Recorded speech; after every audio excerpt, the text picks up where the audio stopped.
Hey everyone, this is Zach Moore. This is for a SCOM 345 speech, and my topic is American workers and how they're being overworked in their daily lives.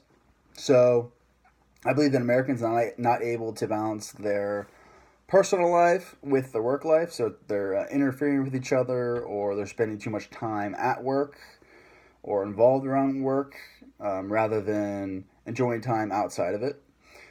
And it shows that 70% of workers say that they have dreamed of working at a different company or for a different company.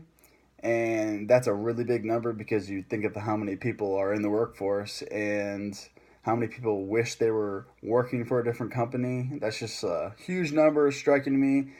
And that just shows that they're not happy at their current job. They could be enjoying life a lot more if they were at a job that they love going to, and they wouldn't want to be working for a different company. But even if they love their jobs, it's crazy to think that 86% of males and 67% of females work more than 40 hours a week. So that's already a huge number. And the American people are working too much in their jobs. And it shows because the U.S. is not helping them. 134 countries have laws set saying how much time they're allowed to work or they can work, and the U.S. doesn't have a number. You can work as many hours. Yeah, once you get to a certain point, I think it's over 40, then it's got to be overtime, but that's usually for hourly paid wages. So if you're not just an hourly, you're either commission or whatever. If you go over 40, sometimes you won't get that time and a half. So that's a big red flag. Also, everyone in the families are working, so the males and the females. It shows in 1960 there was only 20% of females in the workforce, but now that numbers went up 50% to 70% of them are working in the workforce. So you think of the kids, if they have any children, you think that what are they going to do? So they have to pay money to send them to daycare, and then on top of that, they have to worry about what their kid is going to be doing. So if they couldn't afford daycare, they're just gonna, some families leave their kids at home or wherever. So you're wondering what's happening with those kids. Are they getting taught the right things? Are they doing the right things in their time alone? That's just a bunch of another red flags, and at least one parent should be home watching them. Or if they can't pay for daycare, then yeah, then something has to happen rather than just leaving your kid at home, because that's just unsafe and it's not a good idea. Um, the reason why overworking is bad is productivity goes down from those long hours. The stress begins to rise from the hours and not enough time to breathe, recover from the long day. You're just constantly thinking about work.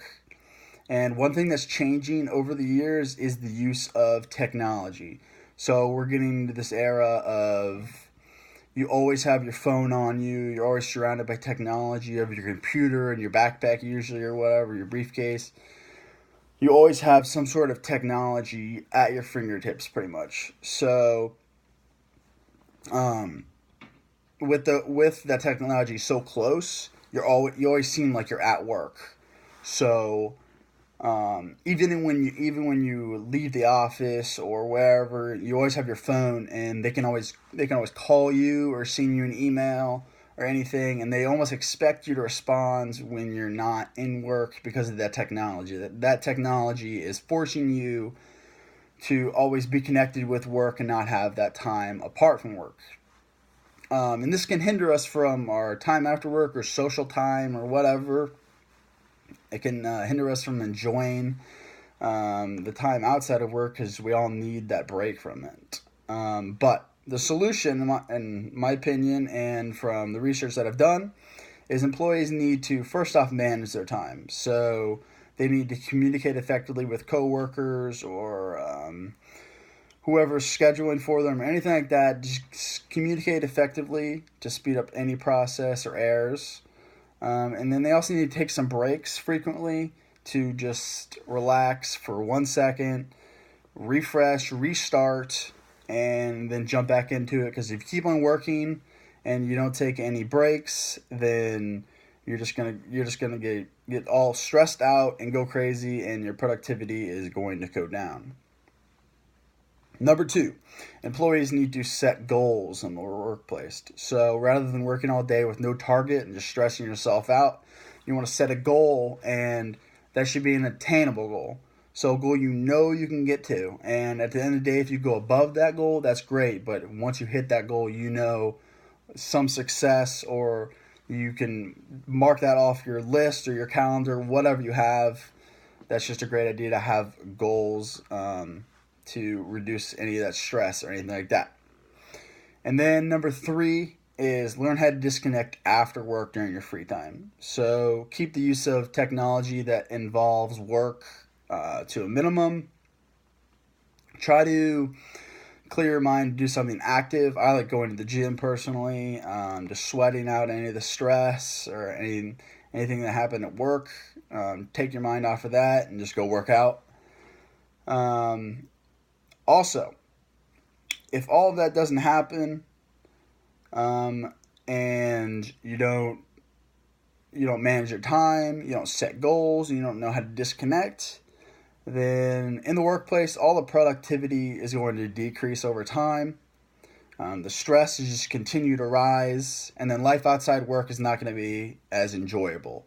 You're just going to be constantly stressed out, not thinking about living in the moment and taking in what's around you. You're going to be focused on work, and life shouldn't be all about work.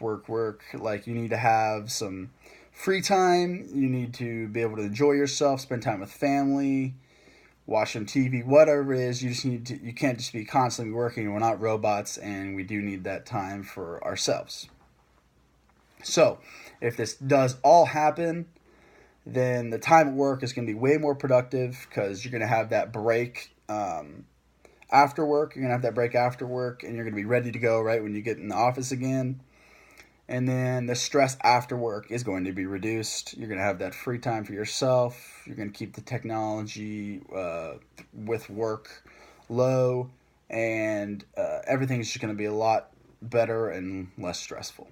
So those are my reasons as to why I believe American workers are overworking, and how it can be fixed, and what happens if it's not fixed.